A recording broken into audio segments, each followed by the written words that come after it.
Pues los propietarios de las microreservas privadas se comprometen de manera permanente e irreversible a conservar la flora de los espacios que ellos mismos han aportado voluntariamente a la red, y a cambio lo que reciben es un asesoramiento técnico por parte de los técnicos de conservación de flora de la Consellería de Territorio y Vivienda, y reciben dos tipos de ayudas para que esta incorporación, este compromiso con la conservación de la naturaleza, no le suponga un coste económico adicional.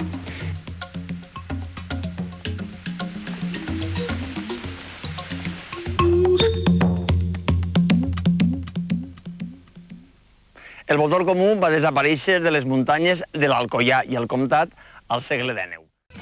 I d'un projecte per a la reintroducció dels voltors a un altre esforç per a preservar el medi natural. El Centre Excursionista de Ròtova, a la Safor, ha adquirit un paratge del terme per tal de garantir-ne la protecció. La iniciativa d'estos apassionats de la muntanya ha culminat amb la declaració de 2 microreserves de flora que asseguren la conservació de l'espai de la Penya Roja. Al paratge de la Penya Roja, al terme municipal de Ròtova, l'arribada de l'estiu porta efectes contradictoris. D'una banda dispara la floració de la murta, que es mantindrà fins l'entrada de la tardor. La murta és l'únic parent mediterrani dels eucaliptus, els arbres més representatius de la flora australiana. Com els exòtics eucaliptus, la murta ofereix essències molt perfumades i molt útils per a combatre les infeccions respiratòries. Però l'estiu que fa florir la murta també asseca el riu Vernissa. El seu aspecte actual contrasta profundament amb el que presentava este passat hivern, quan botànics de la Conselleria de Territori visitaren el paratge. Venien carregats de safates amb plançons de Pteris vitata, una de les falagueres més rares del territori valencià. Per això, la Generalitat porta a terme un programa de reforçament de les poblacions d'esta falaguera allà on encara resisteixen i de reintroducció allà on han desaparegut. Després de creuar el riu, passem per davall d'un arc de l'aqüeducte que portava l'aigua al monestir de Sant Jeroni de Cotalba. Així comença el barranc d'Atanasi, que és el lloc escollit per a la plantació de la falaguera. Gran part del barranc és de propietat privada, però no d'un particular o d'una empresa, sinó d'un centenar de persones. Perquè ells són els socis del Centre Excursionista de Ròtova, que fa uns anys van començar a comprar terres per a evitar qualsevol actuació urbanística. No és que n'hi haguera ninguna amenaça concreta, però no saps mai el que pot passar. Actualment som propietaris d'unes 700 fanecades de terreny d'ací de l'entorn, i en un principi el terreny era barat. La gent no valorava el que tenia. Després, conforme hem anat comprant, la gent es pensava que tenia l'oro i el moro i ens han pujat el preu, però mira, tenim moltes col·laboracions de socis, ajudes de la conselleria i hem fet loteria, venem samarretes, motxilles, diferents fonts de financiació. Per si de cas el futur els portarà tentacions a ells mateixos, els socis del centre excursionista van decidir blindar la seva propietat. Van demanar i obtindre la declaració de 2 microreserves de flora, anomenades Casa dels Garcia i Cova de les Rates. La declaració de microreserva impedeix per sempre la destrucció d'este hàbitat.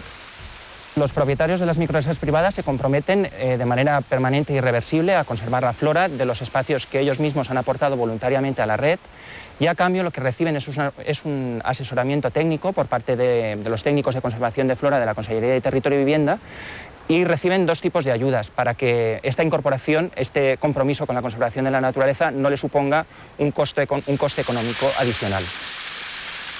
A més de les ajudes econòmiques, la Generalitat ha millorat el sender PR100 que recorre tot el barranc. El va marcar el propi centre excursionista amb la col·laboració de l'Ajuntament. Ara, la Conselleria de Territori ha instal·lat 13 panells que informen el visitant sobre la flora que pot trobar-hi. En concreto hay algunos paneles que explican rasgos muy particulares y fundamentales de la ecología de las plantas mediterráneas, pues por ejemplo, cómo hacen frente las plantas a la sequía o cómo dispersan sus frutos y sus semillas. Otros paneles permiten al visitante conocer cuáles son los grupos más importantes de plantas del Mediterráneo, pues por ejemplo, las plantas aromáticas, de las cuales hay una buena muestra en estas microreservas, o las jaras, que también son muy abundantes en estos espacios. Y finalmente, otros paneles lo que hacen es destacar las especies más singulares de las microreservas. La falaguera que porten els tècnics de la Generalitat serà, a partir d'ara, un altre dels valors botànics del barranc d'Atanasi. No hi ha constància que estiguera present en una altra època, però el fet d'haver-la trobat als barrancs veïns fa sospitar que sí. És probable que algú se l'emportara perquè és una espècie molt vistosa. Encara que es pot comprar als vivers, en estat salvatge només sobreviu ací a la Safor i a algun racó de la Marina. El Pteris vittata es un helecho escaso en la Comunidad Valenciana. Lo podemos encontrar por la zona de la Safor en Valencia y en zonas de interior de la provincia de Castellón. Se trata de un helecho que vive en cursos de agua, necesita por tanto bastante humedad y además bastante umbría. Consecuencia de esto y de cada vez que hay menos precipitaciones, este helecho está en regresión. Por eso estamos aquí para reintroducirlo. Los ejemplares para esta plantación se han producido gracias a un proyecto en colaboración del Jardín Botánico de Valencia y la Consellería de Territorio y Vivienda.